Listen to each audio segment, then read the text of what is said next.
بسم اللہ الرحمن الرحیم۔ السلام علیکم ورحمۃ اللہ وبرکاتہ۔ معزز طلباء کرام، آپ سب کیسے ہیں؟ آج ہم کتاب ہدایہ جلد رابع میں سبق نمبر 112 کو پڑھیں گے۔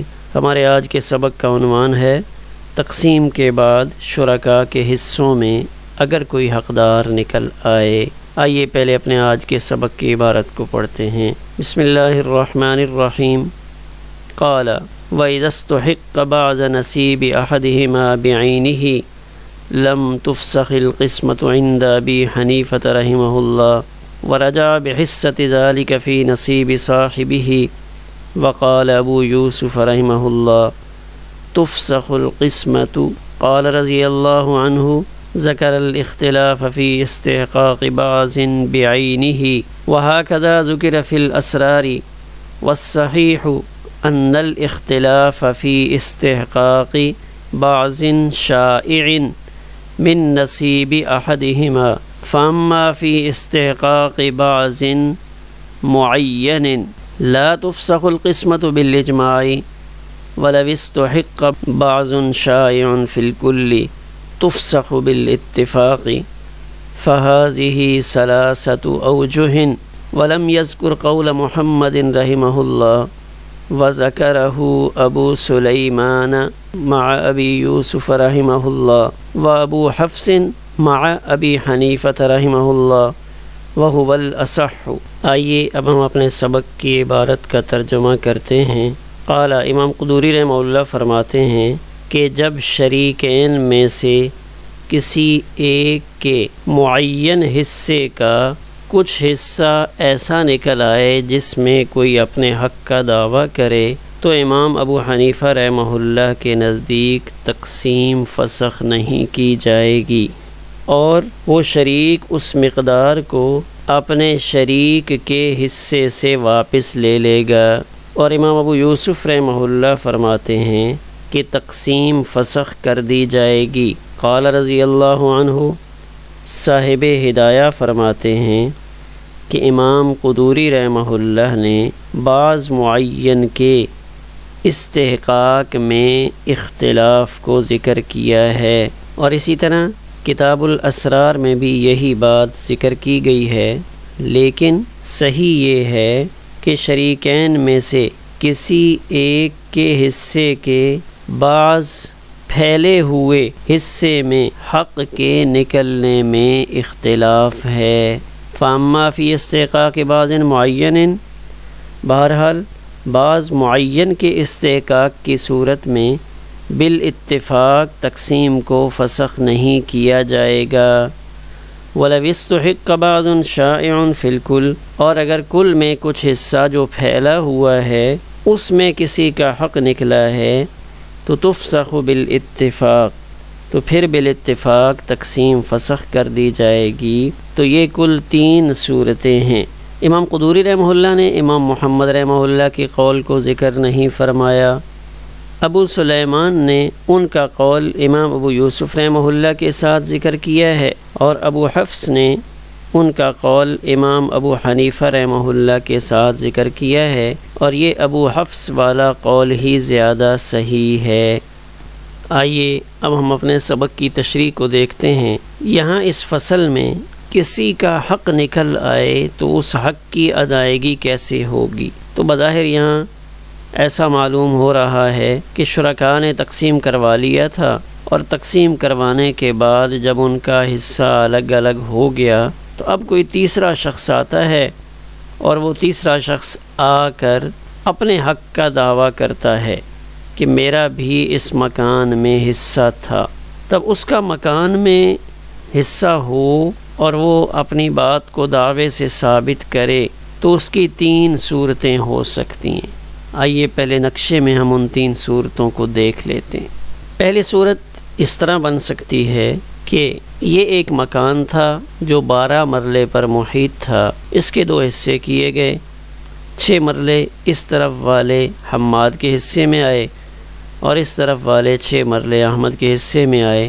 اس میں کچھ کمرے موجود ہیں، فرض کرتے ہیں 4 کمرے 4 کمرے احمد کے حصے میں آئے ہیں اور 4 کمرے حماد کے حصے میں آئے ہیں۔ جب ان کے حصے الگ الگ ہو گئے تب تیسرا شخص عبد الرحمن آتا ہے، اور عبد الرحمن آ کر اس بات کا دعویٰ کرتا ہے کہ حماد کے حصے میں یہ جو کارنر پہ کمرہ ہے، یہ کونے والا کمرہ، یہ میرا ہے۔ یعنی یہاں عبد الرحمن کسی ایک شریک کے حصے میں حق کا دعویٰ کر رہا ہے، اور وہ حق کا دعویٰ ایک خاص کمرے سے متعلق ہے۔ خاص کمرے کے بارے میں کہتا ہے کہ یہ کمرہ میرا ہے۔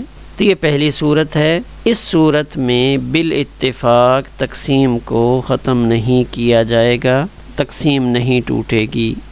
دوسری صورت کہ جب ان کے حصے تقسیم ہو گئے، حماد کو یہ 6 مرلے مل گئے، احمد کو یہ 6 مرلے مل گئے، 4 کمرے دونوں کو مل چکے ہیں۔ اب عبد الرحمن آتا ہے، اور عبد الرحمن آ کر اپنے حق کا دعویٰ کرتا ہے، اور یہ کہتا ہے کہ احمد کا یہ جو حصہ ہے، اس پورے حصے میں سے 1/4 میرا ہے، لیکن یہ 1/4 متعین نہیں ہے، یہ 1/4 ان 6 مرلوں میں پھیلا ہوا ہے۔ یعنی اس 6 مرلہ میں سے 1.5 مرلہ زمین بما تعمیر کے میری ہے۔ تو اس صورت میں امام ابو حنیفہ رحمہ اللہ اور امام ابو یوسف رحمہ اللہ کا اختلاف ہے۔ امام ابو حنیفہ رحمہ اللہ کے نزدیک تقسیم فسخ نہیں ہوگی، بلکہ یہ احمد عبد الرحمن کو اس کا حصہ 1.5 مرلہ دے کر اب دوسرے شریک کی طرف رجوع کرے گا۔ کیوں کہ اس وقت حماد کے پاس 6 مرلہ موجود ہے، عبد الرحمن نے اپنا حق 1.5 مرلہ لے لیا۔ 1.5 مرلہ لینے کے بعد اب احمد کا حصہ بچا ہے 4.5 مرلہ، اور حماد کا حصہ ہے 6 مرلہ، تو یہ کل مقدار 10.5 مرلہ ہو گئی۔ تو یہ دونوں نصف نصف میں شریک تھے، تو اب احمد مزید 1.25 مرلہ حماد سے لے گا، مطالبہ کرے گا کہ 1.5 مرلہ تو چونکہ عبد الرحمن نے لے لیا ہے، تو اب میرے پاس 4.5 مرلہ بچا ہے، تو میرا حصہ آپ کے برابر ہے، لہٰذا آپ 1.25 مرلہ زمین اور تعمیر اس کے بقدر یا تو قیمت مجھے دے دیں یا اتنا حصہ زمین میں سے مجھے دے دیں تاکہ برابری ہو جائے۔ تو امام ابو حنیفہ رحمہ اللہ یہ فرماتے ہیں کہ تقسیم باقی رہے، تقسیم کو فسخ نہ کریں، بس احمد اپنا حصہ حماد سے لے لے اور اسی تقسیم کو برقرار رکھا جائے۔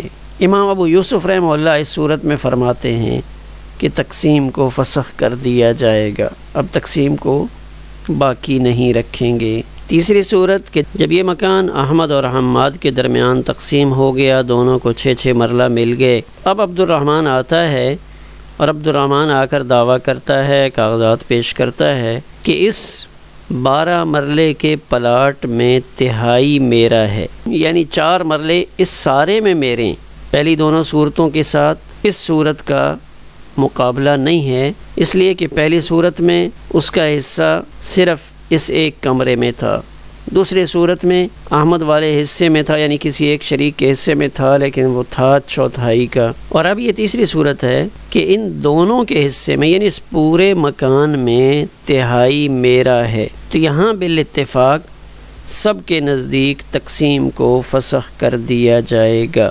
کیا وہ پورے گھر میں 1/3 کا دعویٰ کرتا ہے یا نصف کا دعویٰ کرتا ہے؟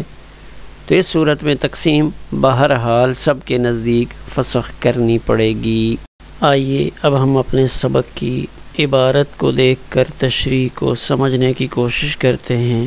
امام قدوری رحمہ اللہ فرماتے ہیں کہ جب تقسیم ہو گئی، احمد اور حماد کو اپنے اپنے حصے مل گئے، تو اس کے بعد ایک تیسرا شخص عبد الرحمن آتا ہے، اور عبد الرحمن آ کر کہتا ہے کہ یہ گھر جو تقسیم کیا گیا ہے اس میں میرا بھی حصہ ہے۔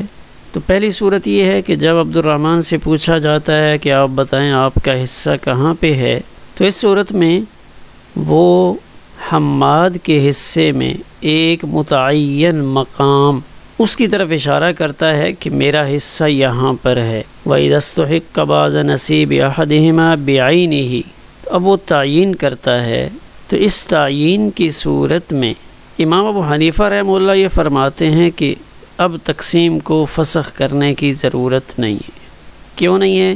کہ اگر حماد اپنے حصے میں سے ایک کمرہ مثال کے طور پہ اس تیسرے شخص کو جس نے اپنے حق کا دعویٰ کیا ہے وہ دیتا ہے۔ وَرَجَعَ بِحِصَّةِ ذَلِكَ فِي نَصِيبِ صَاحِبِهِ، تو تقسیم فسخ نہیں کریں گے۔ اور یہ حماد جس نے اپنے حصے میں سے ایک کمرہ عبد الرحمن کو دیا ہے جس نے حق کا دعویٰ کیا تھا، تو یہ حماد رجع بحصۃ ذالک، اس حصے کا رجوع کر لے گا اپنے ساتھی کے حصے میں، یعنی اس خاص چیز کی قیمت لگا کر شریک سے وصول کر لے گا، لہٰذا تقسیم کو توڑنے کی ضرورت نہیں ہے۔ اسی صورت میں امام ابو یوسف رحمہ اللہ یہ فرماتے ہیں کہ تفسخ القسمت، تقسیم کو فسخ کیا جائے گا، دوبارہ تقسیم کریں۔ امام ابو یوسف رحمہ اللہ یہ فرماتے ہیں کہ تقسیم فسخ کرنا ہی اصل ہے۔ اس کی وجہ یہ ہے کہ جب تقسیم ہوئی تھی تو اس وقت حماد نے یہ سمجھا تھا کہ یہ حصہ میرا ہے، یعنی یہ جو 6 مرلے ملے ہیں، اس 6 مرلے میں جو 4 کمرے ہیں وہ سارے میرے ہیں۔ لیکن جب عبد الرحمن نے آ کر اپنے حق کا دعویٰ کیا اور اس میں سے ایک کمرہ عبد الرحمن نے لے لیا، تو عبد الرحمن کے لینے کی وجہ سے حماد کا حصہ چھوٹا ہو گیا، جس کی وجہ سے ہو سکتا ہے اس کو نقصان ہو، اور احمد سے جو حصہ ملے گا تو ہو سکتا ہے وہ کسی دوسری طرف سے دے، یعنی جب حماد یہ والا کمرہ عبد الرحمن کو دے دے اور وہ اس کمرے کے سلسلہ میں اپنا حق برابر کرنے کے لیے احمد کی طرف رجوع کرے تو احمد دینے کے لیے تیار تو ہو، لیکن احمد کہے بھائی یہ جو اس طرف یہ کارنر پہ کمرہ ہے اس میں سے آپ آدھا رکھ لیں، حالانکہ حماد کو تو کمرہ ایسا چاہیے جو یہاں اس کے حصے کے قریب قریب ہو، یہاں سے مل جائے یا اس اوپر والی منزل میں یہاں ساتھ سے مل جائے۔ اگر احمد اس طرف سے دیتا ہے تو اس طرف لینے کا کوئی فائدہ نہیں کہ آدھا کمرہ لے کر کیا کرے گا۔ ہاں اگر اس طرف سے آدھا کمرہ دے تو وہ درمیان میں دیوار ڈال کے اس کو اپنے حصے میں شامل کر سکتا ہے کہ یہ تو متصل ہے، تو اس میں خدشہ ہے کہ اس کو نقصان ہو، لہٰذا امام ابو یوسف رحمہ اللہ فرماتے ہیں کہ یہاں عدم رضامندی کی وجہ سے یہ والی تقسیم ٹوٹ جائے گی۔ صاحب ہدایہ یہ فرماتے ہیں کہ امام قدوری رحمہ اللہ نے مسئلے میں اختلاف کو ذکر فرمایا ہے۔ اختلاف کہاں پہ ذکر فرمایا؟ فی استحقاق بعض بعینہ، کسی متعین بعض میں حقدار نکل آنے کی صورت میں، جیسے ہم نے گزشتہ صورت میں ذکر کیا کہ حماد کے حصے میں ایک متعین کمرے کا دعویٰ عبد الرحمن کی طرف سے پایا گیا، تو کہتے ہیں یہ بات امام قدوری نے بھی ذکر کی اور کتاب الاسرار میں بھی ایسا ہی ہے۔ ہاکذا ذکر فی الاسرار، یعنی جیسے امام قدوری رحمہ اللہ نے ذکر کیا ہے اسی طرح بعض متعین حصے میں اگر کسی کا حق نکلے تو اس میں اختلاف ہے، تو اس اختلاف کا تذکرہ ابو زید نے اپنی کتاب اشارات الاسرار میں بھی کیا ہے۔ علامہ عینی فرماتے ہیں کہ اشارات الاسرار کی طرف جو اس بات کی نسبت کی جا رہی ہے کہ وہاں یہ مسئلہ لکھا ہوا ہے کہ جب کسی متعین حصے میں اختلاف ہو، کہ جب حق کا دعویٰ کسی متعین حصے کے اندر ہو تو صورت میں اختلاف ہے، تو سغناقی کہتے ہیں ایسا نہیں ہے، وہاں کتاب اشارات الاسرار میں کچھ صحب ہوا ہے، اس لیے کہ یہ مسئلہ اسرار میں جو لکھا ہوا ہے وہ ہے حصہ متعین نہیں بلکہ شائع حصہ، لأن هذه المسألة مذكورة في الأسرار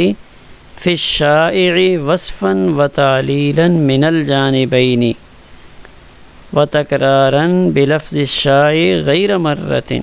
والصحیح سے صاحب ہدایہ یہ فرماتے ہیں کہ یہ اختلاف متعین حصے میں اگر کسی کا حق نکلتا ہے تو اس صورت میں نہیں ہے، بلکہ ان الاختلاف فی استحقاق بعض شائع من نصیب احدہما، کہ ان دونوں میں سے کسی ایک کے حصے میں کوئی حق کا دعویٰ تو کرتا ہے لیکن متعین نہیں بلکہ وہ شائع ہوتا ہے، پھیلا ہوا ہوتا ہے۔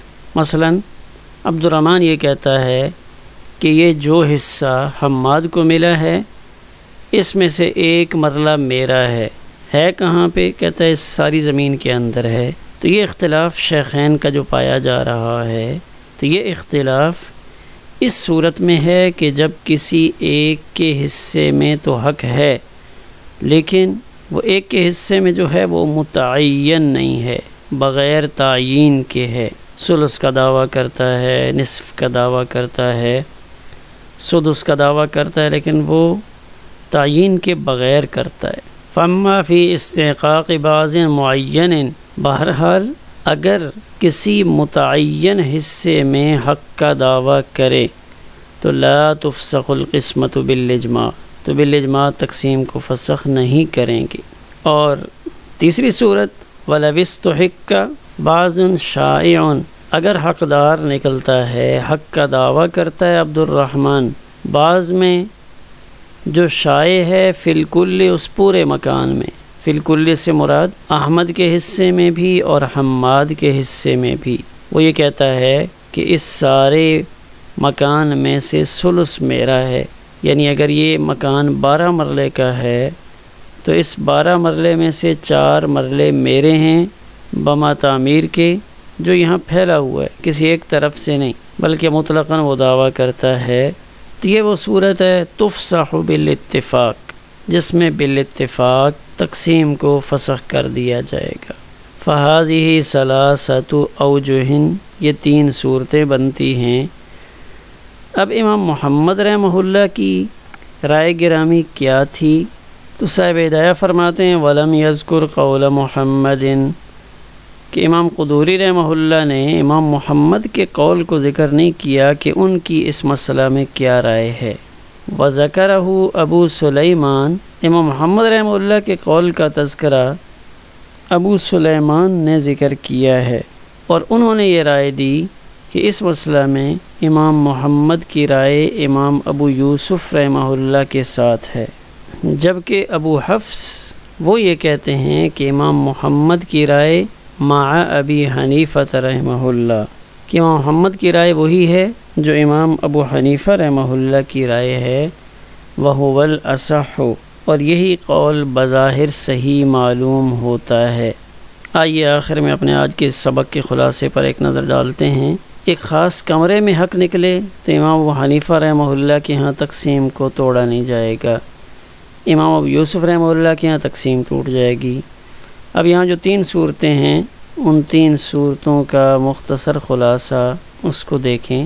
پہلی صورت یہ ہے کہ ایک شریک کے خاص کمرے میں حق نکلے تو تقسیم بالاتفاق نہیں ٹوٹے گی۔ دوسری صورت دونوں شریکوں کے حصے میں شائع حق نکلا، یعنی وہ حق ہے دونوں کے حصے میں ہے، تو بالاتفاق سب کے نزدیک تقسیم ٹوٹ جائے گی۔ اور تیسری صورت یہ ہے کہ ایک شریک کے حصے میں شائع حق نکلا، تو اس میں وہ جو اختلاف کی صورت ہے اس کو ذکر کیا جا رہا ہے۔